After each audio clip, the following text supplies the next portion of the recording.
जैसा मोती ओस का ऐसी तेरी आवे, गरीबदास कर बंदगी भाई भौर न ऐसा दाव।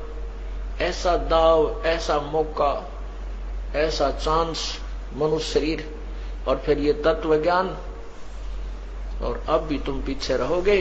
कहते फिर परमात्मा ना संभाले तुमने कई हजारों वर्षों तक, हजारों युगों तक नहीं संभालेगा, क्योंकि आप रिजेक्ट कर दिए जाओगे कि इतना कुछ होने के बावजूद भी, और फिर अपनी अज्ञानता और अपने ही ज्ञान के ऊपर आधारित होकर के अपने आप ही चले, संत की एक भी नहीं मानी। क्यों कुछ दिनों के बाद परमात्मा इतना सुख दे देता है, यूं सोचा बस मौज माजरी है और ऐसे ही होना था। नहीं, यही भूल समाप्त कर देना कि प्रभु के चरणों में आने के बाद जो आपने पुण्यदान किया है, ये हो सकता आपका इस जीवन भी चल सके और एक दो जीवन और भी चल सकता है, इतना पुण्य हो जाता आपका। लेकिन जिस दिन से आप संत से विमुख हो जाते हैं, उसी दिन आपका फुल स्टॉप हो जाता है। आप जो परमात्मा की मर्यादा को भंग कर देते हो, अपने मनमुखी शुरू हो जाते हो, उसी दिन से आपकी भक्ति पर फुल स्टॉप लग जाता है आगे की। जब तक आप पुनः उपदेश प्राप्त नहीं कर लेते, उपदेश प्राप्त कर लेने मात्र से भी नाम नहीं जुड़ जाता।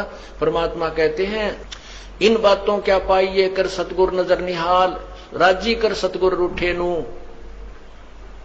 ठीक है, कोई भक्त है, पहले लगा हुआ है, फिर उसने बीच में बकवाद कर दी, दोबारा भी चौथा भी नाम ले जाता है।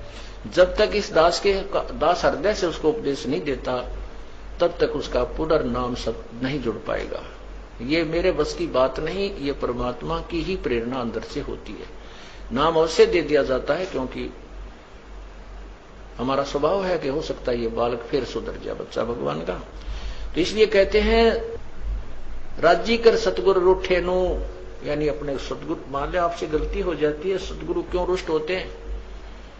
क्योंकि आप विद्यार्थी, वो विद्यार्थी से टीचर रुष्ट होता है जो कोई भी मर्यादा नहीं निभाता, बार बार समझाने के बाद भी शरारत करने से बाज नहीं आता, तो वो उससे रुष्ट होता है। ऐसे ही परमात्मा का मार्ग है, आप विद्यार्थी हैं, ये दास आध्यात्मिक टीचर है।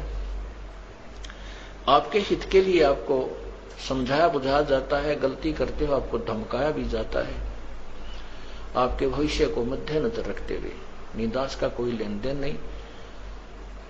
अब जो बच्चे परमात्मा से विमुख हो गए, नाम ले रखा था, गलतियों पर गलतियां की, हमने उनको धमका दिया, उनका नाम काट दिया गया यहां से, इस विद्यालय से, तो वो बाहर चले जाते हैं अपने दूसरे क्षेत्र में या दूसरे संत के पास, या जैसी पूजाएं जिसको पहले करते थे वो करने लग जाते हैं। और वो कहते हैं हमारे ताज भी ठाठ हो रहे हैं, हमने तो उनको छोड़ दिया, उस नाम को भी, संस्था को भी छोड़ दिया,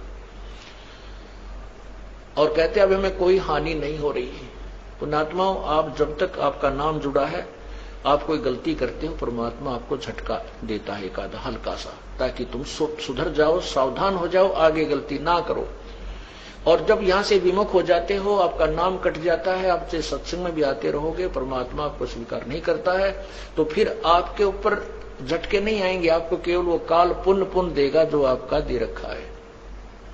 जैसे विद्यार्थी, जो बच्चा स्कूल में आता है, गलती करता, टीचर उसको पीटता भी है, एक आधा थप्पड़ भी मार दे, खुड़कावत धमकाता भी है, और जब वो बच्चा स्कूल छोड़कर चला जाता है, फिर चाहे वो गधे पर बैठ कर बारी लेता रहे, कहीं घूमता रहो, कहीं खेलो, वो टीचर उसको कुछ नहीं कहेगा, उसके साथ से निकल जाएगा, वो कितनी शरारत कर रहा हो, वो नहीं, टीचर नहीं बोलेगा उससे, क्योंकि अब उसका विद्यार्थी नहीं रहा।